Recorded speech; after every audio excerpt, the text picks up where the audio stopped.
فما آمن لموسى إلا ذرية من قومه على خوف من فرعون وملئهم أن يفتنهم وإن فرعون لعال في الأرض وإنه لمن المسرفين.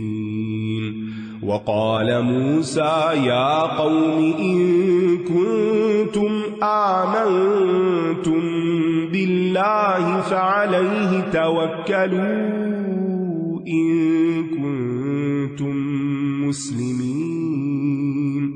فقالوا على الله توكلنا ربنا لا تجعلنا فتنة للقوم الظالمين ونجنا برحمتك من القوم الكافرين. وأوحينا إلى موسى وأخيه أن تبوأ لقومكما بمصر بيوتا واجعلوا بيوتكم قبلة وأقيموا الصلاة وبشر المؤمنين.